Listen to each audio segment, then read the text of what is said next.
And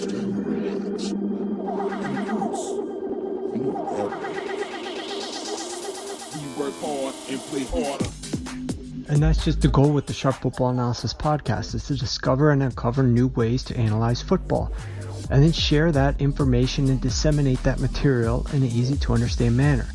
And then at that point, all you got to do is let the Marshawn Lynch principle take over. Yeah, that is, when we do it so constantly, so frequently, and so repetitively, and so accurately, even those who hate analytics, even the cynics and the skeptics, it just will click in their mind that they're so worn down and frustrated they will have to sit down and listen to reason. And that is the Marshawn Lynch principle. Because like he says, if you just run through somebody's face, a lot of people ain't gonna be able to take that over and over and over and over and over and over and over and over and over and over and over and over and over and over and over again. They're just not gonna want that. Think there's a deeper metaphor there? Run through a face, then you don't have to worry about them no more.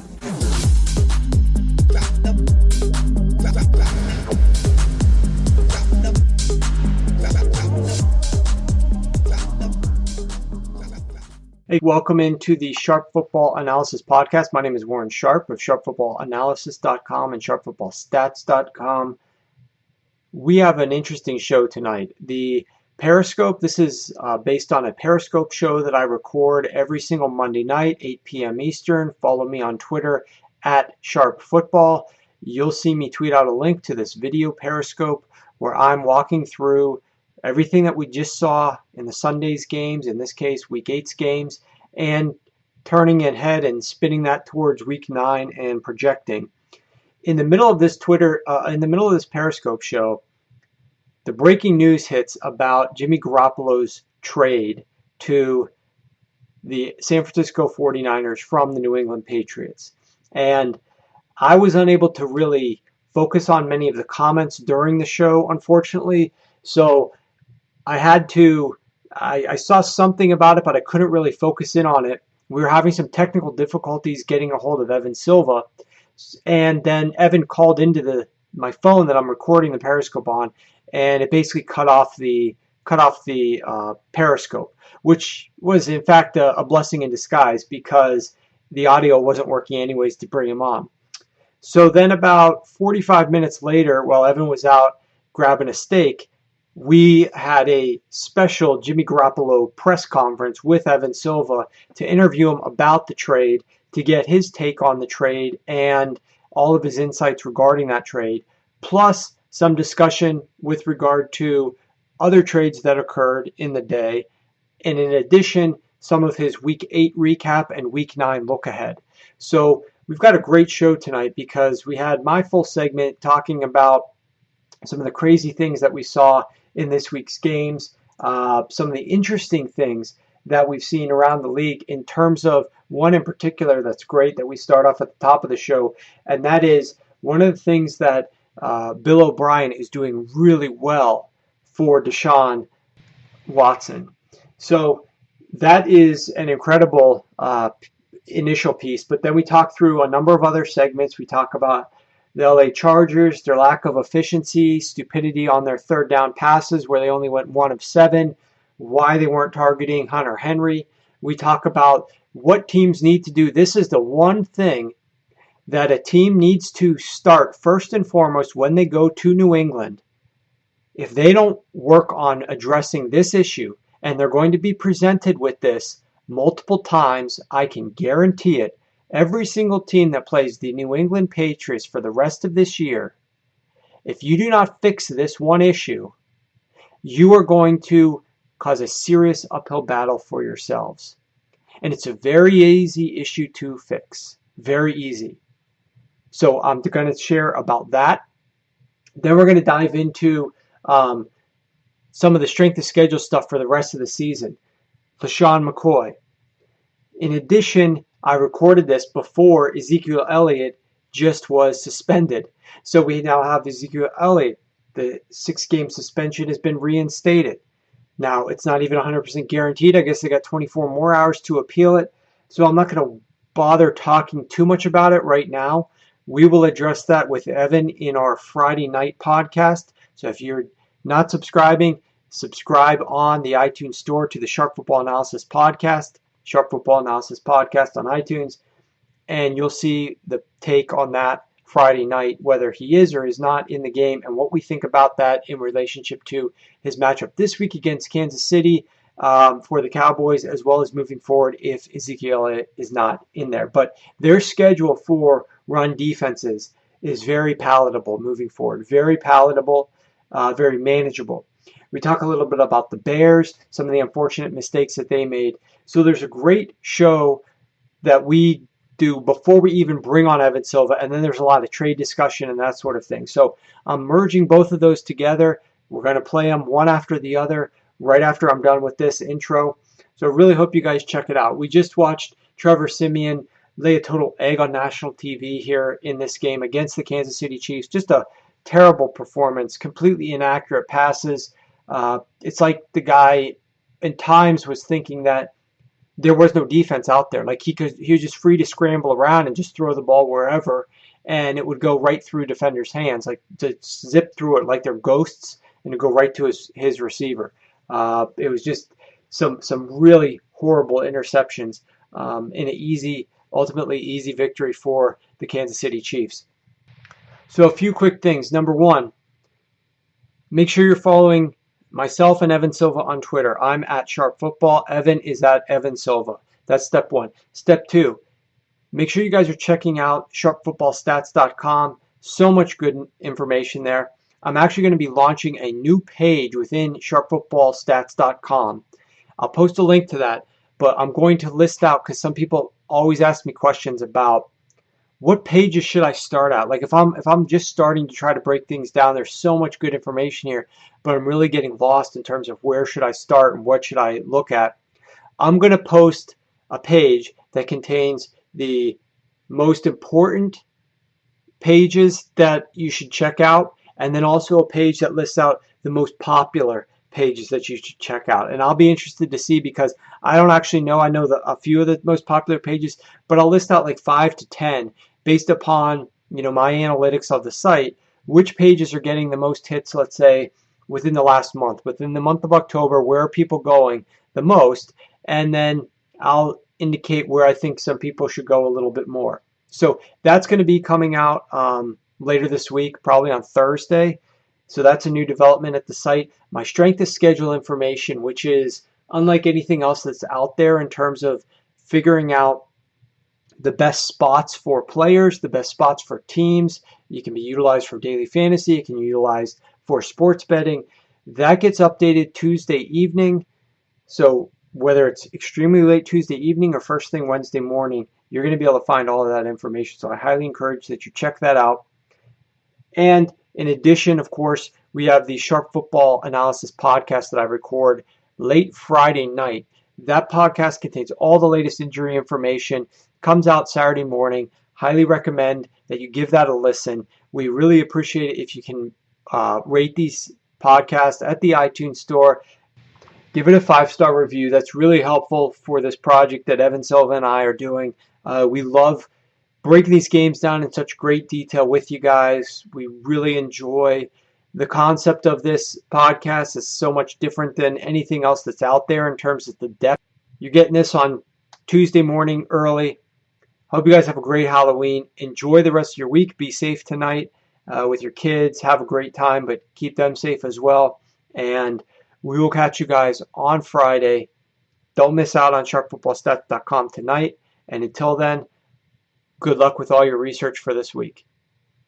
Deshaun Watson, obviously the man of the hour in terms of what he did yesterday, which was absolutely phenomenal. His deep passing rates were absolutely incredible, but there was something very interesting, and I'm not a huge Bill O'Brien fan, but there was something extremely interesting with what Bill O'Brien was doing in this game. And then I looked back in terms of what he has been doing so far with Deshaun Watson in there, and it's been pretty remarkable what he's been doing. So I want to go ahead and break that down with you guys with regard to what he's doing on his deep passing.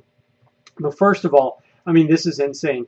402 passing yards. That is the most ever for a visiting quarterback in CenturyLink all of them have gone there. I mean, all the good quarterbacks, talk about Rodgers, Manning, Breeze, Brady, like they've all been there, and none of them have been able to produce the type of game that Deshaun Watson was able to produce. So absolutely phenomenal.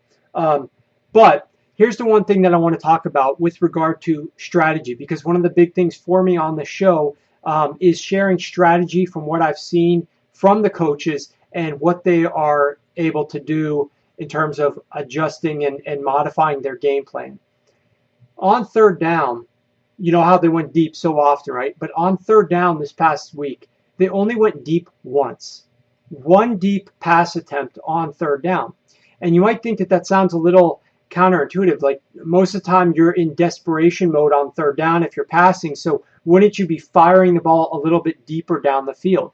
But the reality is what Bill O'Brien's doing, I think, is actually very intelligent. And it's a little bit different from the rest of the NFL. But let's look at what he did in this game. On first down, they took 6 deep shots. On second down, they took 8 deep shots. And obviously on third down, only 1. So they were going deepest on second down and then on first down behind that. If you look at what they did this past week on early downs, 14 deep shots. Now against Cleveland week 6, they only took 2 early down deep shots, not very many. And part of that reason is because obviously they didn't really need to, but I also felt it was strategy, a little bit of strategy involved there. But week 5 before that, 9 early down deep shots. So I went back and looked at what the NFL averages are in terms of going deep overall. So you can see the numbers there in terms of the total number of passes and the number of those that have been deep. And by deep, I'm defining that as 15 plus yards in the air down the field.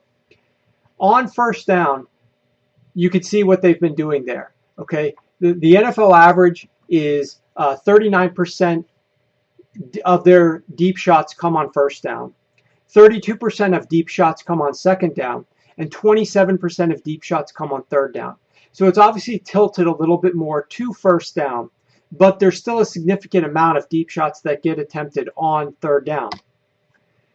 In one-score games, removing fourth quarter, so removing some of the garbage time, you look, and the numbers are actually pretty similar. If we look back at what they were, 39 on first, 32 on second, 27 on third, 37 on first, 34 on second, 29 on third. So a little bit more on third down, but it's not substantial. These are pretty consistent.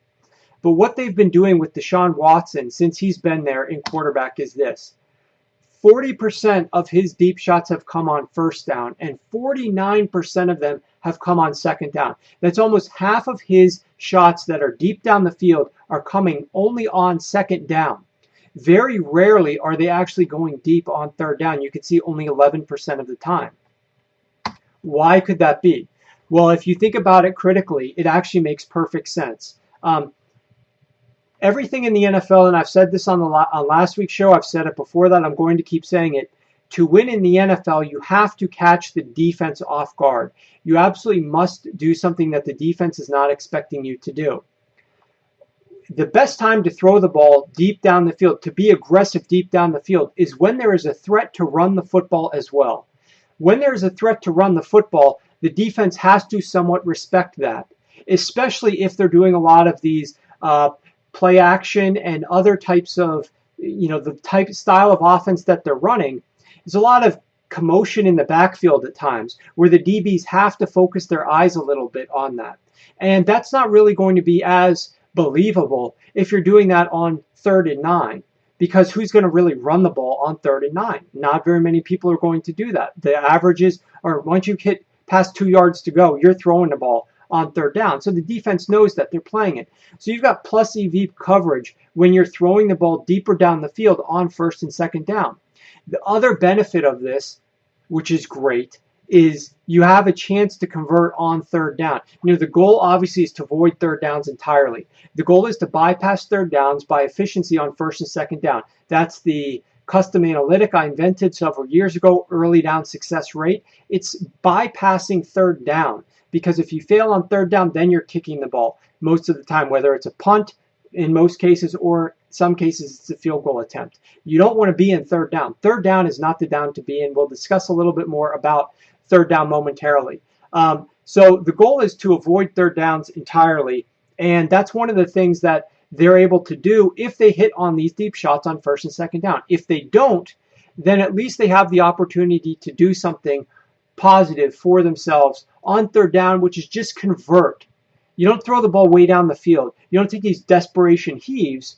You throw the ball just beyond the sticks, 3rd and 7, 3rd and 8. We're talking about 7 or 8 air yards. That's all you need to complete on third down. I am definitely not a fan of throwing the ball short of the sticks. I think that is inefficient. So I prefer third downs to be thrown beyond the sticks. But there are too many teams that just take arbitrary deep shots down the field in hopes of having a big play on third down. And they think of it as, well, at least if it's intercepted, it's as good as a punt and things like that. It just doesn't make much sense. So I really like what they're doing in terms of pushing the ball down the field on the early downs. I think that's extremely smart. I think it helps Deshaun Watson because it makes the defense bite on some of that play action, and it's only going to be more beneficial to him. Now, a lot of people ask me about this game. This was one of the games this past week that I actually gave out to my clients, and a lot of the different shows that I get involved in later in the week. On Friday, I'm on a number of different radio shows and things like that, and I gave this recommendation out. I like the over in the Houston-Seattle game. And a lot of people were asking me about the line movement and things like that. So I'll just address that really quickly. Everybody could have seen a lot of people in DFS, you guys are a lot of this audience, a high percentage of this audience, because there's a lot of good, useful information. And I'm thankful that you guys look at that and find it valuable. But a lot of people look at the line movement and they're curious as to, well, it opened at this number, what did it go and how did it get there? So when we put this out, I put this out at 43 to my clients. Within 2 minutes, it moved to 44, and within 2 minutes after that, it moved to 45. So it saw some substantial line movement towards the over based on that recommendation. Now, after that, the rest of the market just took over. Okay, the rest of the market took over from that point in time and moved it up to 45.5, then moved it up to 46. What I told everybody basically is, let this come back down because there are people out there who are going to bet opposite of this game. And that's what ended up happening. People came out there and ended up betting opposite of this, dropped it back down to like 45, and obviously the thing sailed over. Now, overall, this week, not a tremendous week for me from my NFL recommendations. However, my NFL totals, those are still doing solid. This year to date, computer total 72%, and NFL totals now 68%. So we are going to continue to get tons of respect from the totals market, and we are going to see a continuation of the fact that when we put out a game from totals, we are going to get that respect. Now, what did we do this week? I mean, normally when we went 5-0 in the NFL, I didn't really talk about it much. We're 58% year to date with regard to all of the recommendations that we've given out. That's obviously highly successful. You are not going to have continually solid weeks in the NFL. So from that perspective, we're going to keep moving forward. And this is what I wanted to talk about with regard to calling out players. I saw a sports book out there with a high number of followers, and I'm not going to even name drop them because this is a book that does not take action, that will kick players out who are successful, whose limits are so small that they will toss you out if you're too successful, and in addition, they'll reduce your limits up until that point, and then they'll finally kick you out. There was a book that tweeted this out, and I won't say their name, but they retweeted some random guy on Twitter who called out the player from the LA Chargers who ended up getting the safety on the punt. If you remember that there was a safety on a punt, I think it might have been the first one in NFL history. He ran backwards. It was obviously a stupid play, okay? But this guy, he lost some parlay. It was like a $10 parlay to win $200. The guy lost the parlay. So he decided, Travis Benjamin. So this guy decided to tweet out to the player thanks a lot, and attached a copy of his ticket. And then for whatever reason, the book decided to retweet that. Now, I know Evan Silva's got some strong takes on this as well, and he's going to talk to us in a second, but it is highly problematic, in my view, for players who are betting, players who are playing DFS, to tweet to the actual guys involved in the game and complain about the fact that you lost a little bit of money on that game. I think that's a bad precedent to set.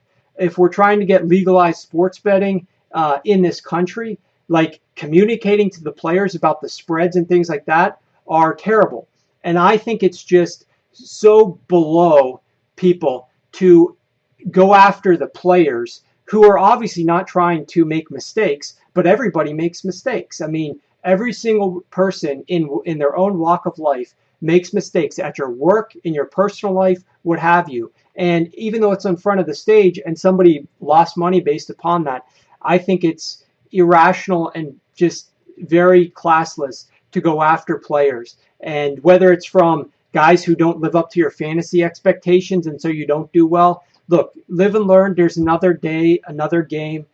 Don't go after the players. Don't tweet at them like directly and include their Twitter handles. It's just not a good precedent to set. It's not a good look. Let's touch on the Chargers now. We just were talking about that game briefly. And we're going to be talking about Mark Twain on the Chargers. And he actually said something that was obviously years ago, but it's pretty applicable. He says, never argue with stupid people. They will drag you down to their level and then beat you with experience. And that's a good saying just for anything in your life. It's difficult, especially on Twitter. You get involved with some of the people on Twitter who just say things to say them. It's honestly not worth your time to get into detailed arguments with them. But the Chargers obviously had some success, okay? They lost by 8. They gave up a safety. We just discussed that. They missed a field goal. Now New England missed a couple too. But where they were great was on early downs. On early downs, they connected on 59%. 59% of their plays graded out as successful on early downs. Only 48% of the Patriots' plays graded out as successful. That's a definite advantage. That is an extreme advantage. Where did they fail, though? They failed on third downs. And they failed by their passing, in particular, on third downs. Now, there were 4 key series in this game. Sorry, 5 key series. 4 straight punts, plus a 51-yard field goal miss. So let's discuss what they did there. On third down, if you can make this out, this is what they did over the course of the game. You can find this on Sharp Football Stats. Go to the box score and you'll see this chart. It's for every team, every game. You can go and look at it. You could see on first down they were 57% successful. On second down, 61%. But on third down, 30%. And that was the big problem for them. So what happened on these drives? Real quick, we'll run through them. The first one, that was a problem. They had the ball on the Patriots' 42-yard line. They ran it on first down, got no gain. Then they had a false start penalty. Then they ran it on 2nd and 15, lost 2 more yards. Had a big pass play to Antonio Gates, gained 16 yards, but still it was 4th and 1, and they missed the 51-yard field goal. Okay, so obviously terrible runs, especially on 2nd and 15, just not very intelligent. Their second play. On 3rd and 2, they decide to go with a wildcat run. A wildcat run against the New England Patriots. Do you realize that the New England Patriots got burned by the Miami Dolphins, who ran wildcat on them years ago, if you guys remember some of that? And they figure out how to defend the wildcat pretty damn well. And the New England Patriots are not going to let you run wildcat on them to gain first downs. They're just not going to do that, especially if you're a team that doesn't run it very often and doesn't run it very well. Third one, they were at their own 44. They threw an incomplete pass to Tyrell Williams, punt. The fourth one, this was a big one. This was a mysterious one. 1st and 10, they ran the ball. Again, we get this discussion on what they're doing on 1st and 10. They ran the ball, lost 1 yard. They get on 2nd and 11, they get a sack fumble. And on 3rd and 31, now they're back to midfield. So they were in field goal range. Now they're back to midfield. They do a Hail Mary, basically, to Mike Williams. Now, you guys know Mike Williams. Mike Williams just came back this week. He is not in the best shape that he's going to be over the course of the season. This is his very first game, yet he was the only player there who was targeted. And the announcers were talking about how when he was at Clemson, he made this spectacular catch and, a leap, jumped real high to get it. Like, he is not in that type of shape right now. So that was just ridiculous. Now, it's hard. What are you going to do on 3rd and 31? But the goal is not necessarily gain first down. It's just get in field goal range. Try to hit a longer field goal. So that was pretty ridiculous as well. 3rd and 3, here's this 5th one. 3rd and 3, they have a touchdown pass that was nullified by a penalty. And then on 3rd and 13, another incompletion. Now, you look at all those 3rd down attempts, there's one person's name who I don't mention at all. There's one person I don't mention at all. It's Hunter Henry. If only the Chargers had a reliable target on 3rd downs. They went 1 of 7 when they passed the ball on 3rd downs at converting a first down. 1 of 7. Well, guess what? Hunter Henry is on this team's roster. Hunter Henry is spectacular. He is the best player in terms of success rate, the best player. 63% of his targets are successful. Over the course of the season, he is the most successful player in the NFL over the last 2 seasons as a receiver. Nobody is more successful when he's targeted, yet they refuse to throw him the ball. 2 total attempts during the game. We've used this slide before. Weeks 1 through 4, he gets 7% of targets. They go 0-4. They lose a bunch of close games. Weeks 5 through 7, the last 3 weeks before this past one, he's targeted 19% of the time. They go 3-0 and post a 111 passer rating. And yet, yesterday in that game, they did not target him hardly at all. And of course, they lost in a 1-score game. They lost by 8 points. And again, I always say, no coincidences. They need to get Hunter Henry more involved. All right, here's another thing from this game. I just want to cash over this quickly. If any team is watching this, goes back, watches it, anybody works with the team, talks to a team, please, when you go to New England, you cannot run out kicks that land 1 yard into the end zone. They are spectacular at doing mortar kicks. You must kneel on every single kick if it goes into the end zone. Look at these numbers from this past week. The average field position on all snaps over the course of the game. So let's forget where you started, all snaps. The Chargers were on their own 42 on average out of all their 50-some snaps. The Patriots' average field position was on the Chargers' 45. That's a 13-yard increase in average field position. Again, not talking about starting, just average field position. That is massive. Now let's look at the starting field position on kickoffs, not punts, obviously. Let's look at kickoffs. Here's where the Chargers started on when they received the ball from a kickoff. And keep in mind, if you catch the ball in the end zone, you start on your 25. The 12, the 15, the 20, the 21, and then 2 at the 25. On average, they started from their 19.7-yard line. The Patriots, when they got the ball on kickoffs, the 23, the 25, the 25, and the 43. That's an average of 29 yards. We're talking about on an average, once a kickoff is made, the Patriots are getting 10 yards of starting field position. Think about those field goals and the times when they had to punt the ball because they were just too close, or they weren't making those first downs because Antonio Gates caught the ball 1 yard short on 3rd down, and then they had to kick a long field goal and they missed it. Okay, every yard matters up in New England. They are great at returning at doing the mortar kicks. They absolutely must figure out a way to improve upon teams who go to New England, figuring out what they're going to do with regard to the mortar kicks. Okay. Do a little bit of a weather forecast here. There's a weather forecast for the rest of the season. And this is the forecast right here. Does anybody see what this is a picture of? It's a forecast for shade, and that's LaShawn McCoy. LaShawn McCoy is back, and LaShawn McCoy is dominant. So let's talk about LaShawn McCoy. This is what he's doing so far this year. And when on this very show, I told people, guys, do not worry about LeSean McCoy after he didn't do a ton against the Atlanta Falcons and then he didn't do a ton against the Cincinnati Bengals. I said, don't worry about McCoy. Get ready to try to acquire McCoy during this bye week.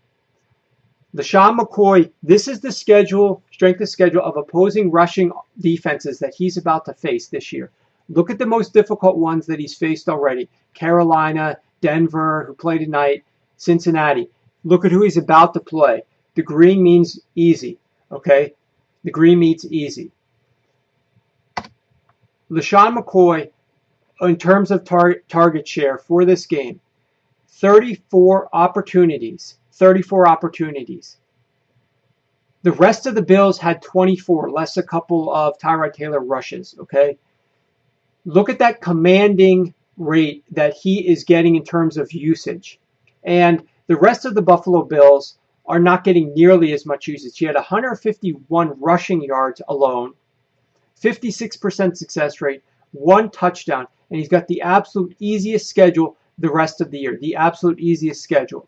So I highly recommend that you not only look into LeSean McCoy for DFS, because this schedule is very nice the next several weeks here in terms of run defenses, but also if you're in season long, I hope you held on to him. I hope you didn't get too frustrated because he's going to be a beast for you down the stretch.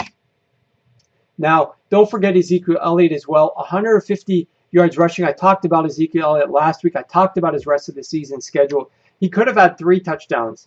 There was a phantom holding call. He could have had 3 touchdowns. But if you look at his rest of season schedule, this is who they just played. This is the best run defense that they're going to face the rest of the year. And he put up 150 yards and should have had 3 touchdowns on them. He's got some nice matchups in terms of Ezekiel Elliott coming up the rest of the season. Extremely, extremely nice matchups. Now, rushing efficiency defenses. This is up at Sharp Football Stats. You could see here the strength of schedule. The Dallas Cowboys have the second easiest schedule of run defenses the rest of the year, and the Buffalo Bills the third easiest. If you look at the rest of the teams in the top 10, these are teams that have unsettled running back situations. And the goal is, if you're in DFS and that sort of thing, if you're in season long, the goal is to have edges over your opponents. And look at these edges that he's got here. Because nobody else has a schedule near to as easy as him who's going to get the similar amount of usage. That's the big difference, the similar amount of usage. Tampa Bay's running back situation totally up in the air. Philadelphia, not a great running back situation. They have a committee. Seattle, Arizona, Washington, Carolina, and Oakland and the Chargers round that out. And the Chargers round out that top 10. The Chargers obviously lean a ton on Melvin Gordon, but he's not very efficient.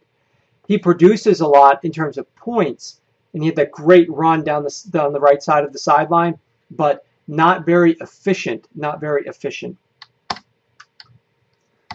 All right, we'll talk briefly about the Chicago Bears, and then we're going to bring on Evan Silva here to go over some things, and he'll talk to us about this latest trade as well.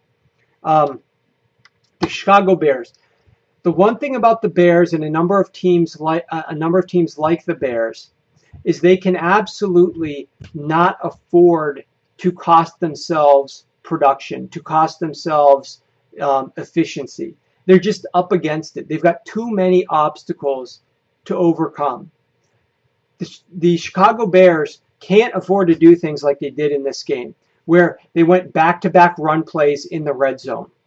That means it's obvious that you're going to be passing on third down when it's 3rd and 5 and you just ran the ball twice. The defense knows you're going to be passing. You can't do that. You can't do that. Number 2, you cannot afford to have, with the Bears, the way they've been somewhat successful, is traditional drop back passes on 1st and 10. Now, I'm in favor of throwing the ball on 1st and 10. But the Bears right now, with the wide receivers that they have, with that matchup against very good corners, again, that are on the Saints, they cannot afford to do traditional passing on 1st and 10. It got them into trouble. It made it 2nd and 10. Obvious running situation, gained nothing. And then it's 3rd down by the time you know it, and you're punting the ball back. Now, Here's a look at what ended up happening to the Bears. A lot of people didn't like the Bears. They thought they were going to get blown out, but because of the run game, I felt like they'd be able to hang. Now, this is another game that we lost yesterday. I took them 6.5 in the first half. They didn't come through with that, but they did cover for the game. So that was very frustrating because this was a good take, a good call. Jordan Howard, obviously a great day. I was big on him as well, but we didn't get it. We didn't come through with the actual recommendation.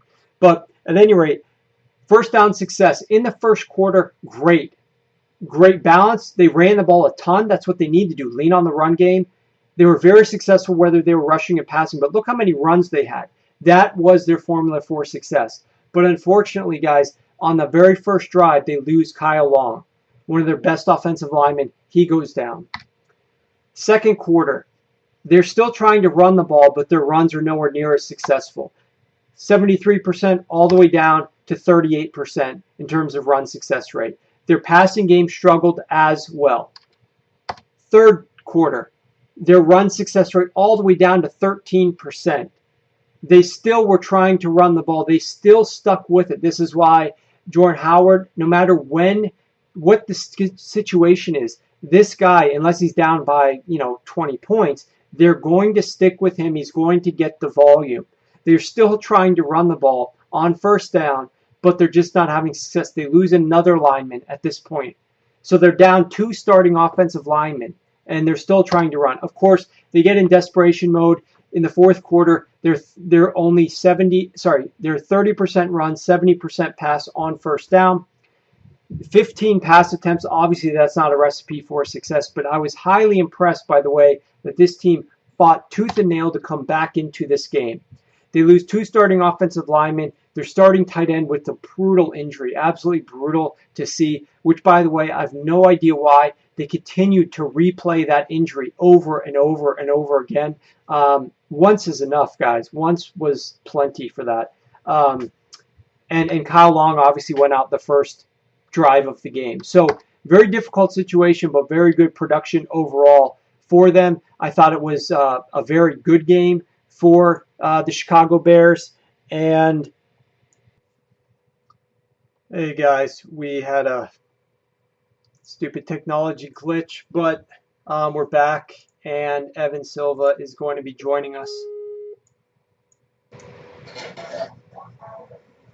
What's going on, Warren? Evan, how's it going, buddy? It's going all right, man. Just eating a steak, watching this game right now. Okay, awesome. So let's I just started the Periscope. Obviously, you just got involved and tweeted it out. So we're going to let's see. Hopefully that works. Evan is out. Evan is kind enough to join us from a evening meal. So he gets it This once. is what I do every Monday night. I go out and get a steak and drink some wine and reflect on the week and watch some Monday Night Football. Nice.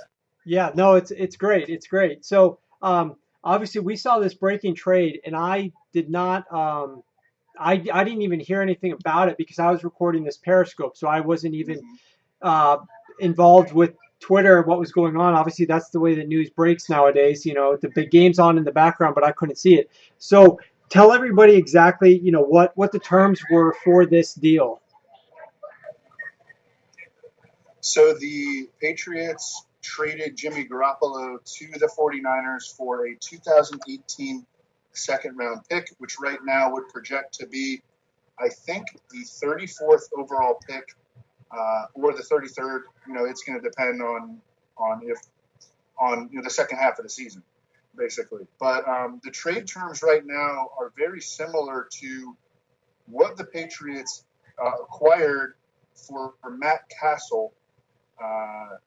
Some 10 or so years ago. I think a little bit less than that. But that was the first thing that stood out to me. I believe the Patriots acquired the 34th overall pick that year for trading Matt Castle to the Chiefs. They also gave up Mike Vrabel, although that was at the end of Mike Vrabel's career. And that was the first thing that stuck out to me. That we have heard for multiple years, essentially, that the Patriots had been hanging on to Jimmy Garoppolo despite getting offers of like multiple first-round picks.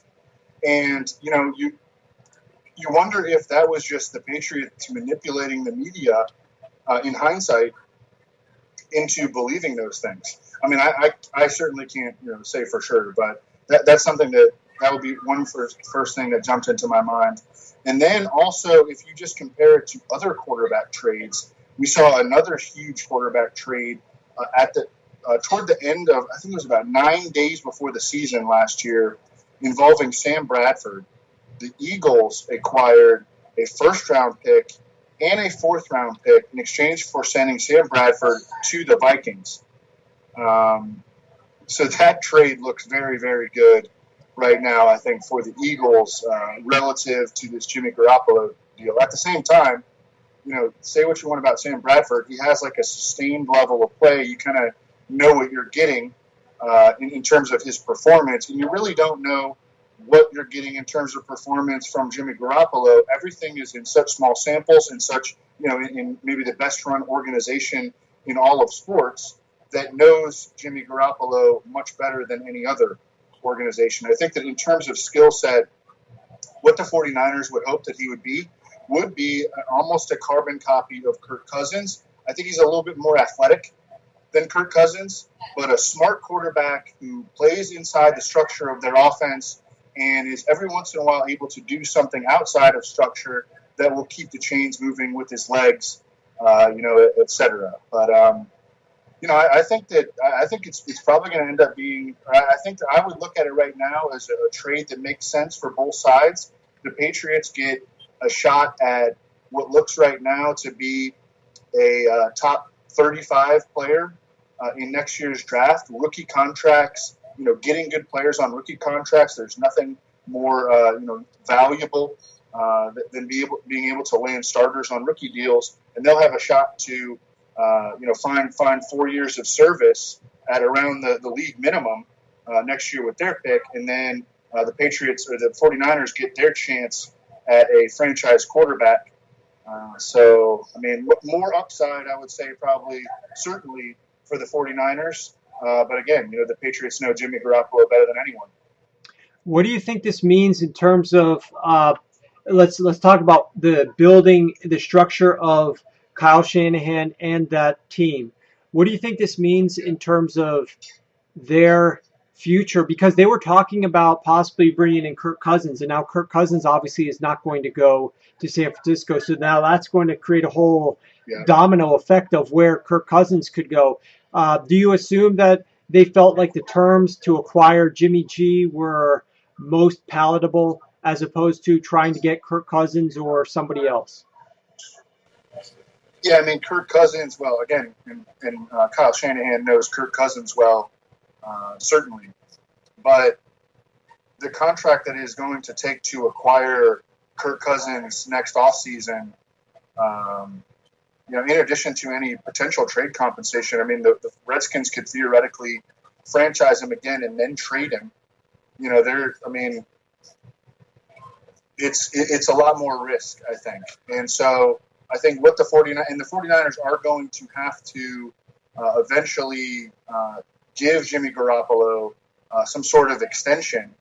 But right now, I think that they view it probably as lower risk, and they will get, what they've played 8 games.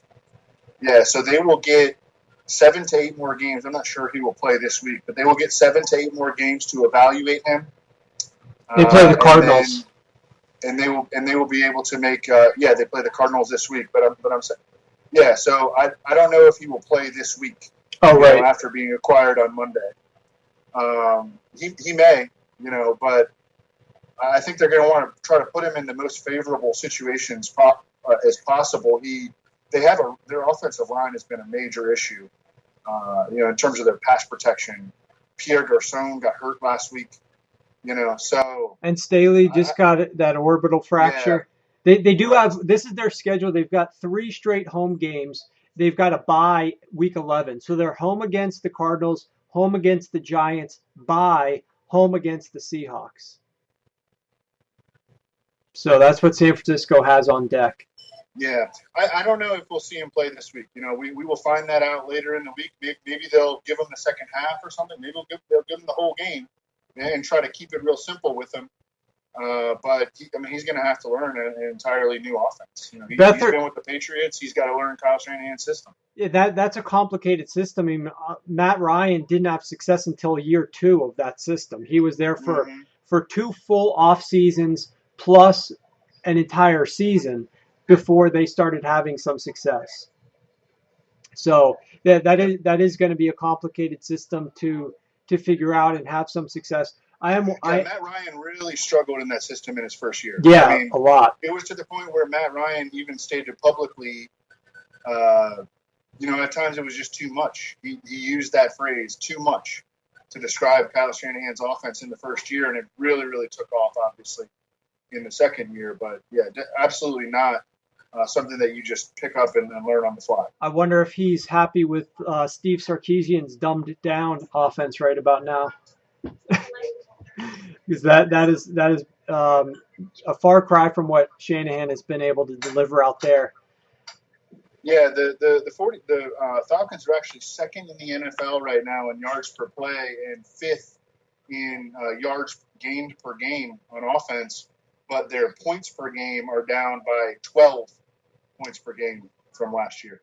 Yeah, they're actually doing better running the football in terms of success rates and things of that nature this season. It's the passing game that has become it's not necessarily completely less efficient. It's just not nearly as explosive as it used to be.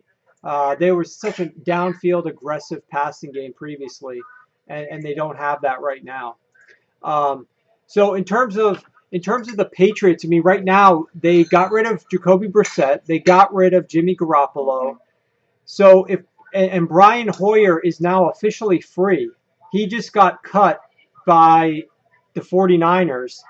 And I guess, the Patriots are free to pick him up if he clears waivers, right? How does that work? So, because this is occurring the day before the trade deadline, and players go on waivers after the trade deadline occurs, I don't think that he goes on waivers. Okay. Do not quote me on that, but I believe he becomes an immediate free agent, and I almost wonder if the Patriots went to the 49ers and were like, hey, can you do this today so that we don't have to let Hoyer pass through waivers, and he can just become an automatic unrestricted free agent? Because that would make, although, then you wonder why wouldn't you just be included in the trade, I guess. I think it had something to do with comp picks. Although the contract, yeah, I mean, I don't know. I don't want to talk about stuff that I don't know about, but I believe Brian Hoyer becomes an immediate unrestricted free agent, and he would just make a ton of sense for the Patriots to pick up. I think he'd make a ton of sense for the Jaguars to pick up, but he certainly would make a lot of sense for the Patriots to pick up.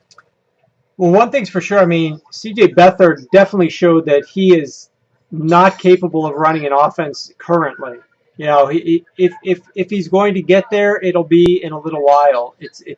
He's not ready for this offense right now. So, right. Hoyer would have been the better option if the 49ers wanted to win. I think they've made a pretty big statement, like they got a chance to figure it, because wasn't Kyle Shanahan championing C.J. Beathard earlier, like hoping that this could be a guy he really liked his upside, his potential.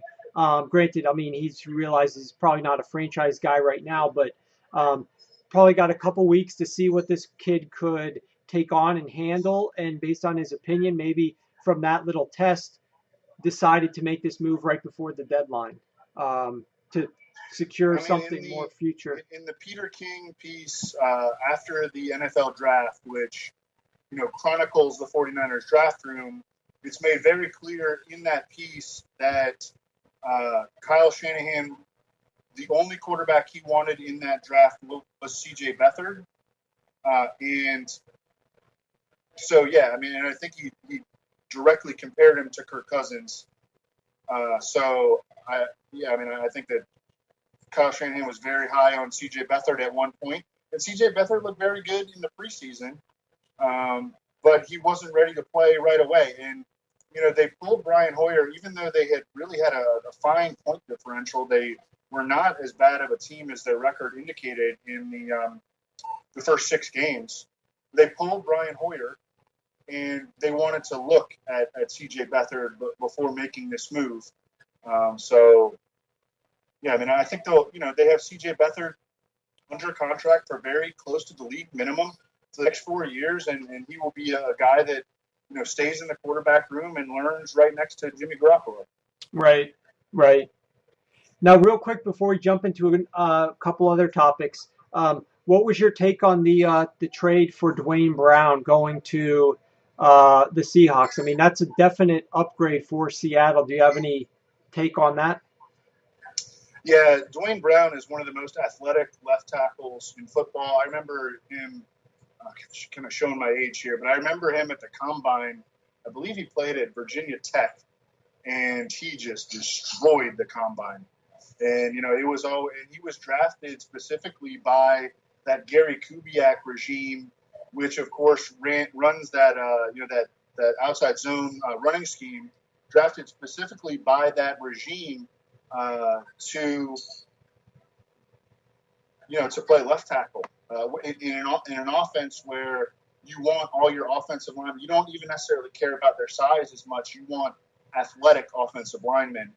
And so, look, when you're playing on the offensive line for Russell Wilson, you have to block a little bit longer than you do for like an in structure classic drop back passer. You have to be able to block a little bit longer, and I think that Dwayne Brown, more so than most left tackles in the league, is capable of doing that because of his athleticism. And he held out for the first half of the season, but he had also dealt with a ton of injuries leading into that decision to hold out. And I wonder if that may ultimately do him good in the long run. Because he probably just needed, some extra time off for his body. Right. He had dealt with a slew of, like season-ending sort of, surgically demanding injuries. And now, I think it was a great aggressive move by the Texans. By the Seahawks. And I think that the Texans got very good compensation as well. And they rid themselves of a player who at this point they probably considered problematic in their locker room. Yeah, now I know, Chris Clark, he was the left tackle that filled in while Dwayne Brown was out.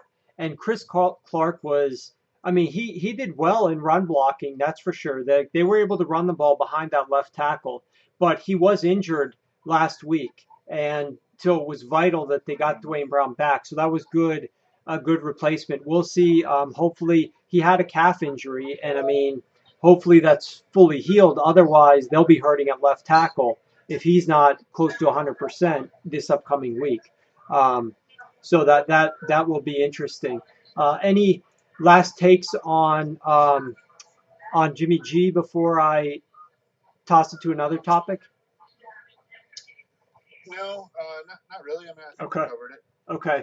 Now, I know you wanted to comment on something. I'll splice this together for a podcast up at Sharp Football, up in the iTunes store, the Sharp Football Analysis podcast later, with the other Periscope that got cut off and ended too early. But what is you had a take from that prior Periscope that you were watching about players on Twitter about guys who are betting on games or guys who are playing DFS or fantasy, calling out actual players on Twitter, using their Twitter handle and complaining to them about something they did in the game. What's your take on that? Oh, all those people are just cowards. First of all, they would never say that to the player's face. They would do the total opposite of that to a player's face. They'd ask for their autograph. They'd kiss their butt. Those people that do that are 100% cowards, number one. Number two, do you think that they don't know that they messed up in the game? Because guess what, random guy? They have a lot more on the line with their performance than you do.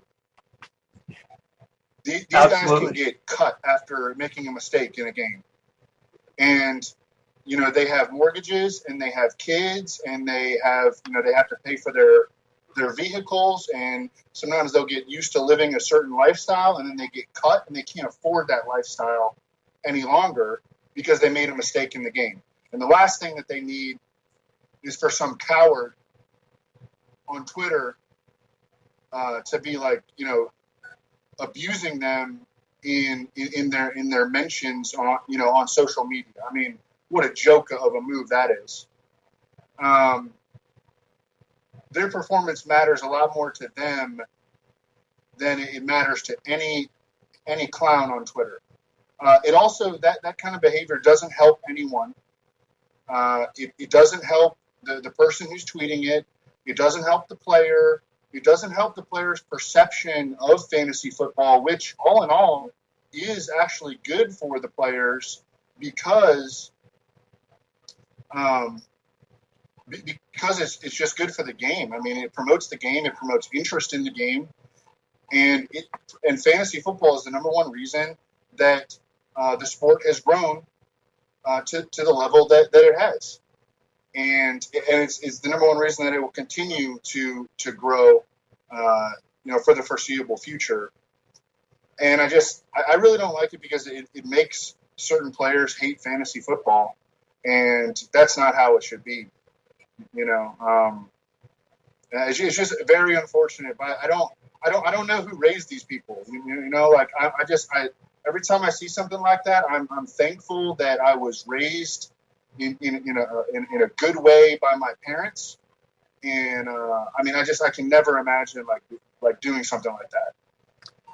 Yeah, it definitely shows a lack of maturity, in my opinion. It's a problem though, because, like I said on the prior Periscope, when you're dealing with like the potential that sports betting could get legalized, and that's even at another level over DFS, because there's already this stigma about throwing games and this or that, which I could tell you guys, none of the syndicate groups out there who are taking money, like who are betting on games, can get down enough to pay a guy what it would take. These guys are making millions now to do enough to throw a game. So that's highly unlikely that would ever happen.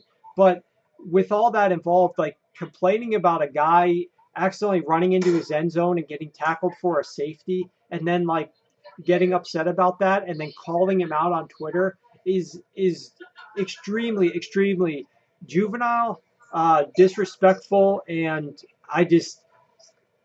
I encourage. I mean, the reason why I'm even raising this with you, Evan, and I talked to you about this offline, is because somebody with an actual following out there, more than just a couple of hundred people, retweeted that to like thousands and thousands of people, and it's you know, people have to make use some logical decision making here. That just the players are trying hard. I have no problem with commenting on a guy without citing his Twitter handle if this player is inefficient or something like that, or the coach is making a move. Like I have no issue with doing that at all. Don't use players' Twitter handles, please. I mean,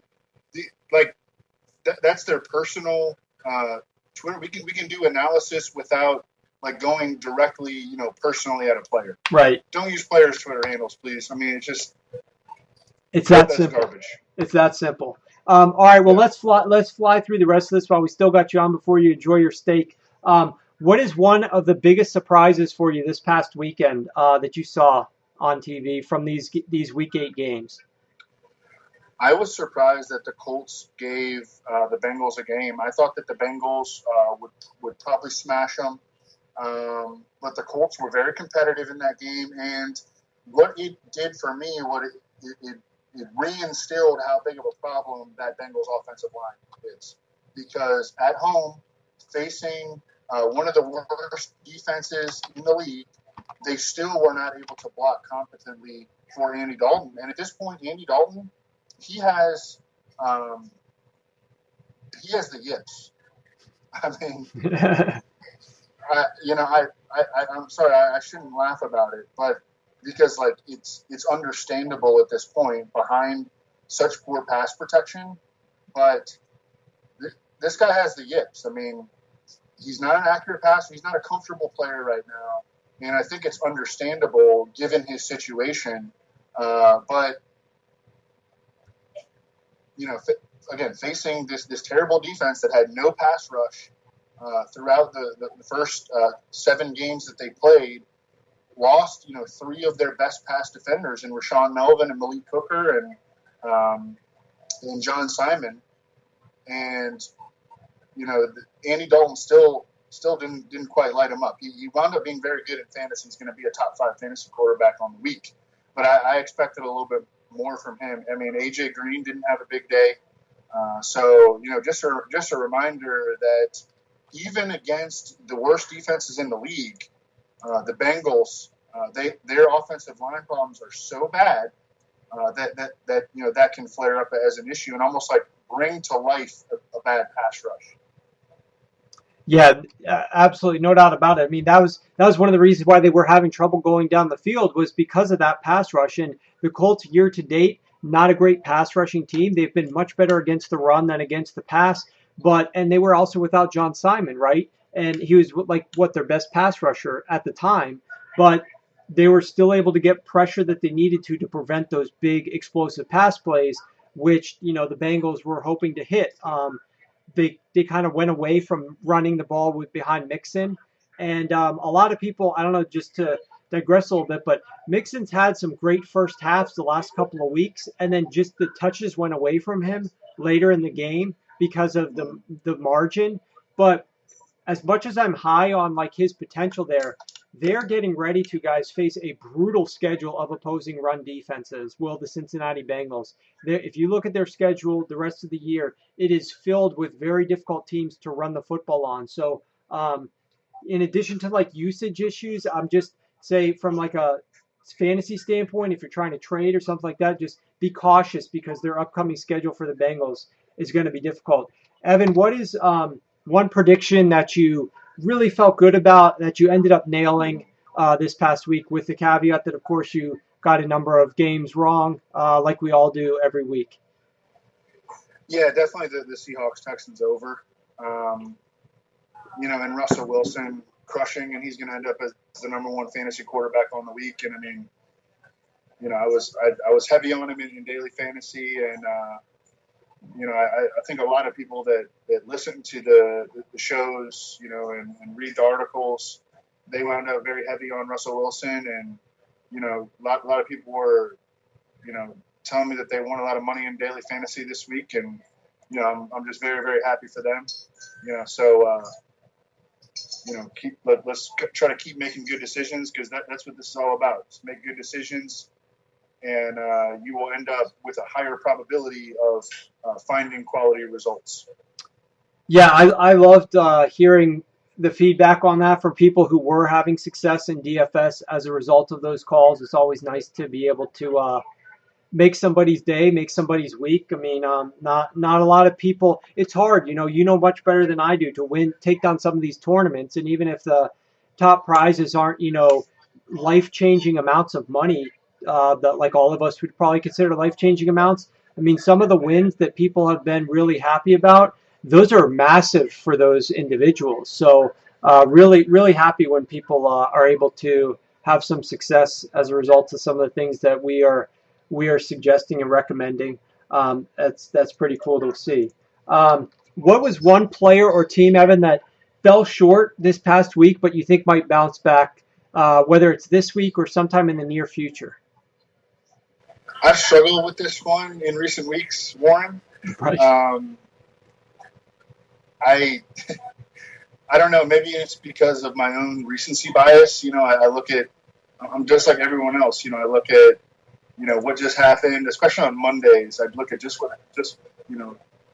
what just happened on Sundays, and it very much influences the way that I view teams.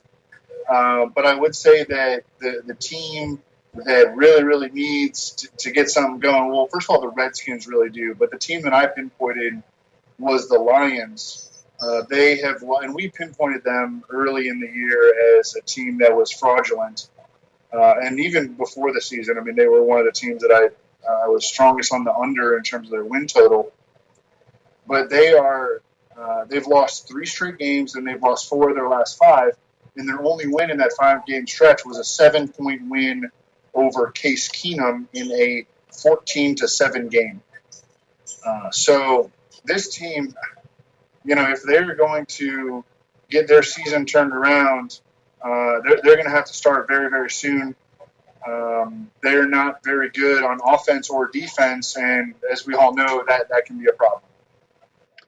Yeah, definitely. And I mean, fortunately, the best thing about the Lions is the fact that they've got this schedule where Aaron Rodgers is now likely not there for the 2 matchups the rest of this year.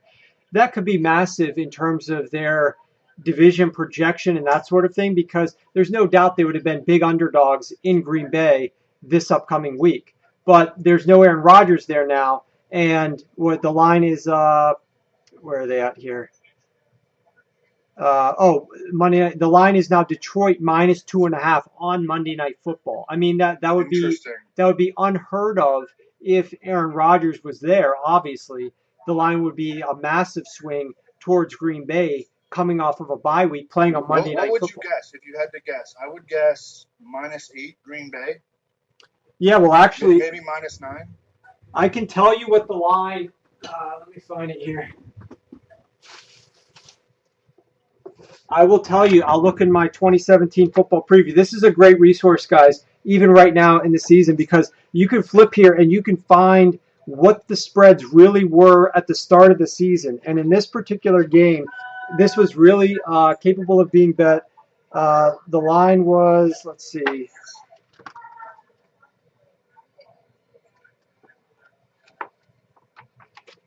All right, Green Bay -7.5 at home against Detroit week 9. Okay. So 8 was a great guess. 8? Yeah. That sounds about right. Yep. So that's a massive swing. So that's a 10-point swing. That's a touchdown and a field goal. Right. Which is about what he was worth. He was like 11 points in the line the prior week. So a massive swing. And, I mean, now they do have a shot. Now they have a legitimate shot, does Detroit, because they get Cleveland the week after that. Then they get Chicago the week after that. They got 2 more games against Chicago. They got Tampa, Cleveland, and 2 games against the Packers. So this is a team that might end up looking better than what they currently really are, based upon some of the competition that they faced the last few weeks. And it'll be fascinating to see how this team develops, because they need to improve and get better down the road if they're going to hope to make the postseason. And they'll be a fascinating team. While I'm rooting for them not to win as many games, because I too am on the under, I sort of want to see this team, what they look like if they get into the playoffs, like what their draw will be and what I feel of them at that point. Because I do think this is a team, because of their quarterback and the caliber of the quarterback as compared to the rest of the NFL and how many games he's able to come back and win late, that there's a misconception or a different perception about how good the Lions are, especially with some of their records and things of that nature, how many close wins they've recorded over the years, fourth quarter comebacks. There's a different perception as to what this team really is versus how they're perceived. So I'm interested to see how they develop the rest of the year too. So that's fascinating. So this could be a team that will be able to bounce back after 3 straight losses. They lost to Carolina, they lost to the Saints, they lost to the Steelers. Now they go on the road Monday night, and they're actually favored in Green Bay. So that's gonna be a fascinating game right there. But Evan, we really appreciate you taking the time out of your Monday night ritual to join us. Hope you enjoy the rest of the dinner, and thanks for sharing your thoughts on Jimmy G, his trade, and everything else from this past week. Thanks so much for having me, Warren. All right, awesome. Guys, we had to bring back Evan on here because the last one cut out and my Periscope was dead. My Skype was acting up, so it was just a disaster. But I'll splice the 2 of these together. They will be up on the Sharp Football Analysis podcast that's going to be up on iTunes tomorrow morning. So make sure you guys check that out, the Sharp Football Analysis podcast up on iTunes. And with that said, guys, I guess we get ready for the second half here. Hope that you guys have a great week. Check out the sharpfootballstats.com, where I will have all the updated strength and schedule information up there tomorrow night, so Tuesday evening. So whether you're up late like I am, rarely it's in season now, so I am never in bed before 3 a.m. and always up by around 7:30. So it's we're in a mid-season swing here. There's no time for sleep really, but that'll be up before I go to bed on Tuesday night. And otherwise, thanks for tuning in, guys. Doing a show Friday. Yes, I believe as of now, Evan and I are doing it. Appreciate the feedback from you guys on the show last Friday with Chris Raybon, a great fill-in. We will be getting Evan back as usually scheduled this upcoming Friday, so that should not be an issue as far as I'm aware right now. So I always look forward to those. So between now, it's Monday night, and then have a great week. Thanks a lot for the feedback. Hope you guys have a great show. Yeah, I do the Roto Grinder show then as well on Friday evening. And make sure you're checking out sharpfootballstats.com. Happy November to you as well. And enjoy the rest of your evening. Have a safe week, and we will have a safe time at Halloween. And you guys have little kids like I do, a couple of little kids. They love this time of year, but just make sure they're safe. Lots of stuff goes on Halloween evening, so just make sure your kids are safe. Have a lot of fun, and we'll talk to you later this week, guys.